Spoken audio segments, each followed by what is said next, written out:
Hey, it's Gabriel Brown here with another credit repair tip. Today I want to discuss why you should never pay a collection account. All right, let's start here. These are some of the rules that I've learned in the credit repair business that I want to share with you. There is what we call the first date of activity. All right, the first date of activity is when you opened an account and it actually hit your credit report showing that you have a new account.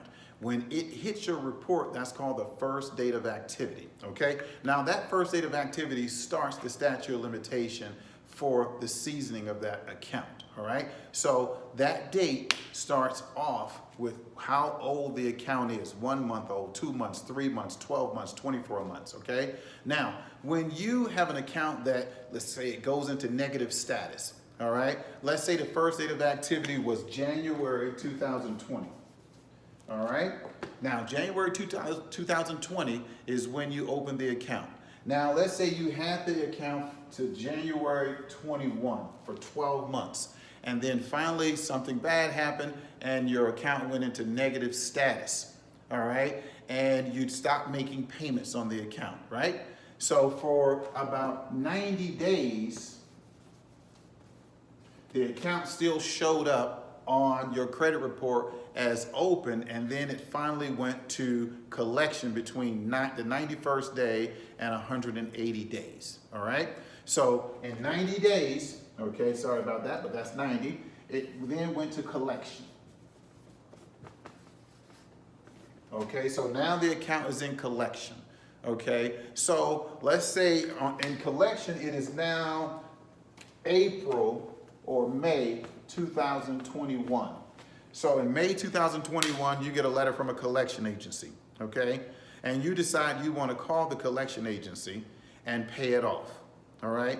Now, the bad thing about that is that the account is already in negative status, okay? And the date of last activity on the account is the date that you made your last payment, which was probably in January 2021, right? So now that account would stay on your credit report for 7 years from the date of last activity, January 2021, which will take you to January 2028. Let's say you decide in May, when you get the collection letter, that you want to pay off or make payments on that collection. Many times people want to make payments because if they could have paid it off, they wouldn't have missed the payments that were due in the 90 days before it went to collection. So now you're deciding to make payment arrangements with the collection company because they sent you a threatening letter and it made you afraid that they were going to sue you. Okay, not a problem. They set you up with a 2-year payment plan. Okay, let's say you got a 2-year payment plan. Now you finish paying on this account May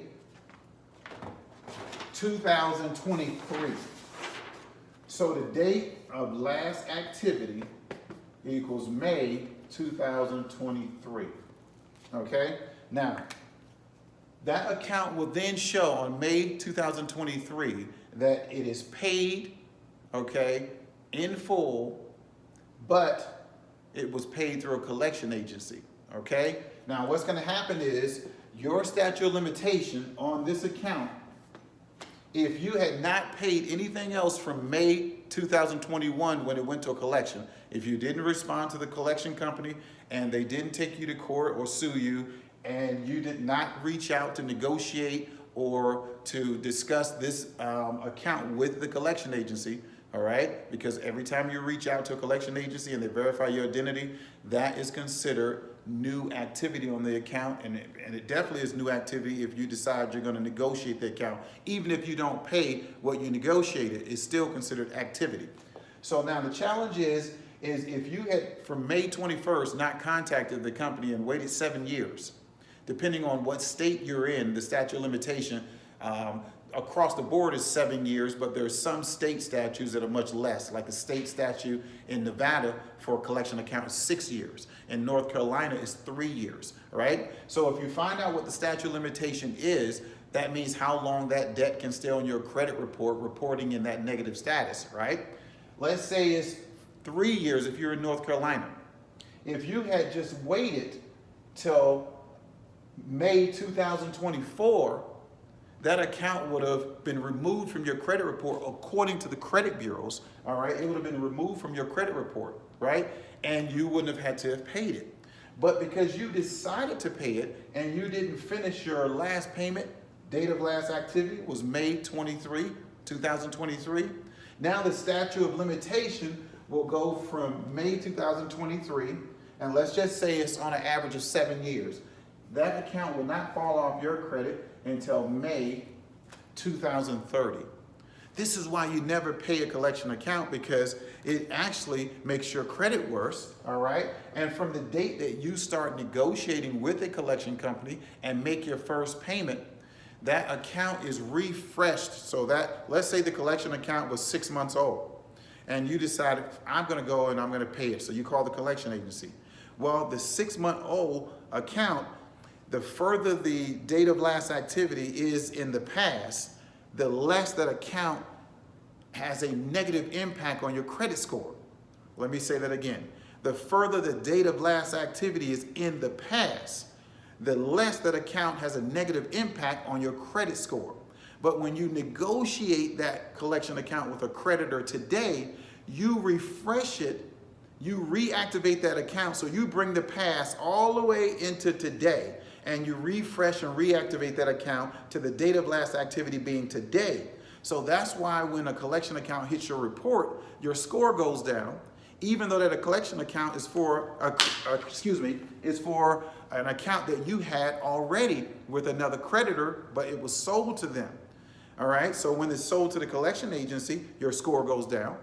And then as it seasons, as that account goes into the past, as far as the date of last activity, you haven't called the collection agency, you haven't attempted to negotiate, you haven't attempted to pay. The further that account gets into the past, the less impact it has on your credit score.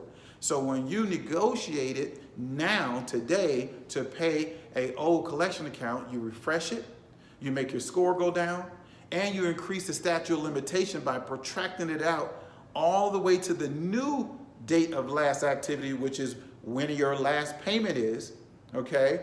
So now that account is gonna stay not only on your credit report for 7 years from that date, or whatever the statute of limitation is for the state, but it's also gonna stay on your credit report as a collection account, okay? So never pay a collection account unless you have to, unless they're threatening to take you to court and you don't want them to garnish your wages, okay? That's the greatest outcome that can come from going to court, is your wages get garnished, right? So this is why you never want to pay a collection account.